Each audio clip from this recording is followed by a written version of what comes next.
આજે હું તમારી સાથે શેર કરીશ બાજરી અને મકાઈના લોટના વડાની રેસીપી। આ વડા સ્વાદમાં ખાટા મીઠા અને ફૂલેલા અને પોચા બનશે। આ વડાને એકવાર બનાવીને 2 થી 3 દિવસ સુધી ખાઈ શકાય। આ રેસીપી તમને ગમતી હોય અને હજુ સુધી સબસ્ક્રાઈબ ન કરી હોય તો લાઈક શેર અને સબસ્ક્રાઈબ કરજો। એકદમ ટેસ્ટી અને ખાટા મીઠા એવા બાજરી અને મકાઈના લોટના વડા બનાવવાનું આપણે શરૂ કરીએ। તો બાજરી અને મકાઈના લોટના વડા બનાવવા માટે આપણે 2 કપ જેટલો મકાઈનો લોટ લઈશું અને તેમાં 1 કપ જેટલો બાજરીનો લોટ ઉમેરીશું। હવે તેમાં સ્વાદ પ્રમાણે મીઠું ઉમેરીશું।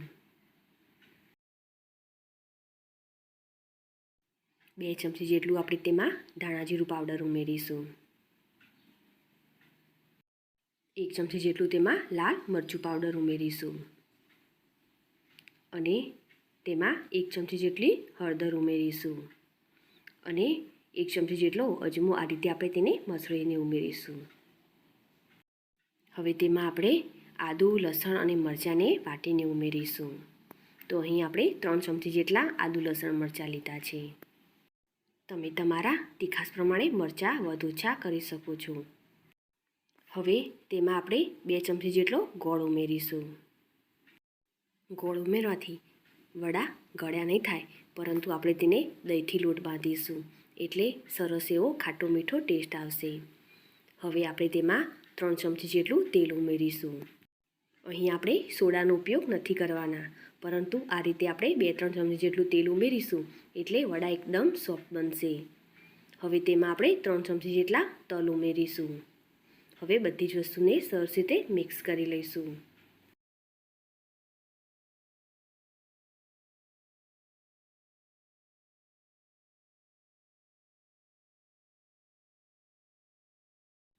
હવે તેમાં આપણે 2 થી 3 ચમચી જેટલી આ રીતે મસળીને કસૂરી મેથી ઉમેરીશું। તેનો ટેસ્ટ એકદમ સરસ આવશે।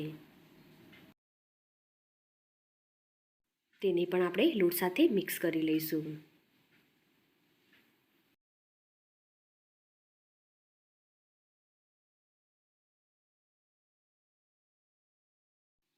હવે આપણે અડધો કપ જેટલું ખાટું દહીં લઈશું અને થોડું દહીં ઉમેરીશું અને લોટ બાંધીશું। અહીં આપણે ખાટા દહીંનો ઉપયોગ કરવાનો છે। દહીં ન હોય તો તેની જગ્યાએ છાશ પણ ઉમેરી શકાય। તેનો ટેસ્ટ એકદમ સરસ આવશે।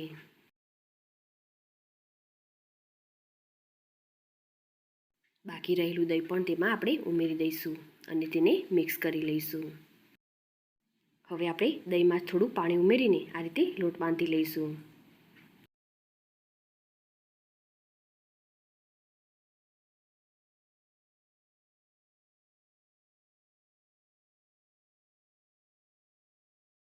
હવે જરૂર પડે તેમ થોડું પાણી ઉમેરીશું અને વડાનો લોટ બાંધી લઈશું।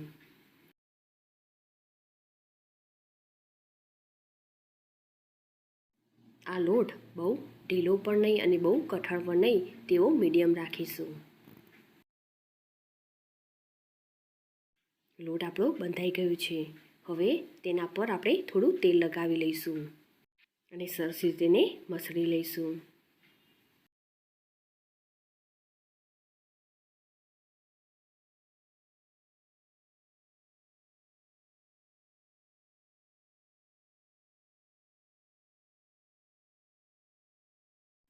વડા બનાવવા માટે આપણો લોટ રેડી છે। હવે આપણે તેમાંથી વડા બનાવી લઈશું। તો આ રીતે આપણે નાનો લુઓ લઈશું અને તેને ગોળ કરી લઈશું અને આ રીતે આપણે વડા બનાવી લઈશું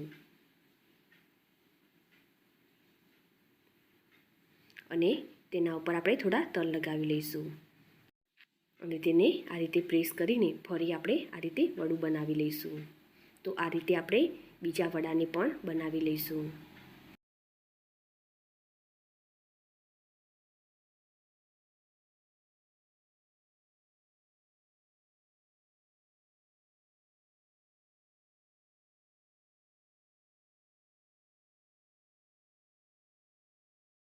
બીજું વડું પણ આપણે બનાવી લીધું છે। આ રીતે આપણે બધા જ વડાને રેડી કરી દીધા છે। વડા બહુ પતલા નહીં અને બહુ જાડા નહીં તેવા આ રીતે મીડિયમ સાઇઝના રાખીશું.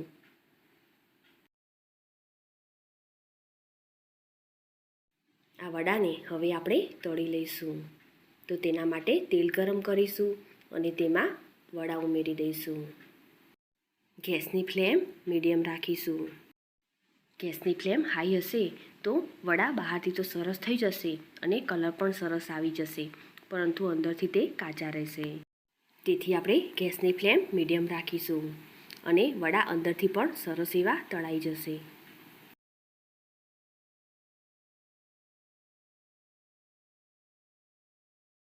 હવે આપણે વડાને સરસ એવા થવા દઈશું અને થોડીવાર પછી આપણે તેની સાઈડ ચેન્જ કરીશું.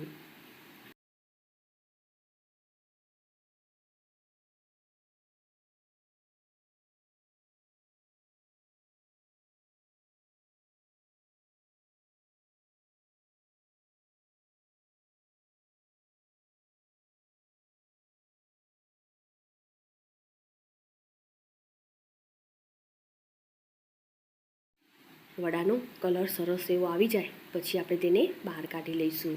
ત્યાં સુધી આપણે તેને થવા દઈશું.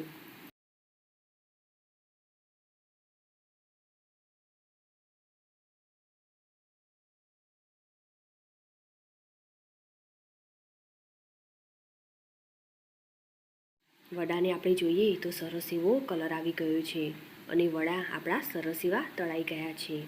હવે આપણે તેને બહાર કાઢી લઈશું.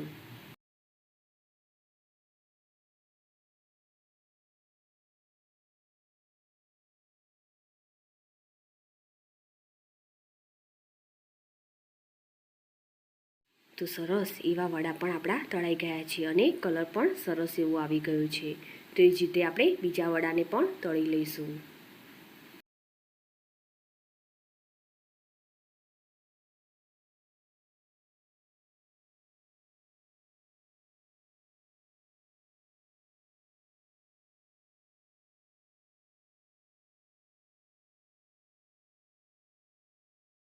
તે જ રીતે આપણે બધા જ વડાને તળી લીધા છે. તો બાજરી અને મકાઈના આપણા વડા તૈયાર છે. આ વડાને તમે 2 થી 3 દિવસ માટે ખાઈ શકો છો. એકદમ સરસ લાગશે. અને આ વડાને તોડીને જોઈએ તો બહારથી સરસ એવા ક્રિસ્પી અને અંદરથી એકદમ સોફ્ટ બનશે. આ વડાને તમે ચા સાથે કે ગ્રીન ચટણી સાથે ખાઈ શકો છો. એકદમ સરસ લાગશે. આ વડામાં આપણે ખાટું દહીં અને ગોળનો ઉપયોગ કર્યો છે. તેનાથી આ વડાનો ટેસ્ટ એકદમ સરસ લાગશે. એકદમ ટેસ્ટી અને ખાટા મીઠા આપણા બાજરીના અને મકાઈના લોટના વડા તૈયાર છે. મારી આ રેસીપી તમને ગમી હોય તો ચોક્કસથી લાઈક કરજો. સાથે જ તમારા ફેમિલી મેમ્બર્સ અને ફ્રેન્ડ્સ જોડે શેર કરજો. અને મારી આ ચેનલને સબસ્ક્રાઈબ કરી બાજુ આપેલ બેલ આઇકોન પ્રેસ કરજો, જેથી નવી રેસીપીના અપડેટ તમને મળતા રહે. ફરી મળીશું આવી અવનવી રેસીપીના સાથે.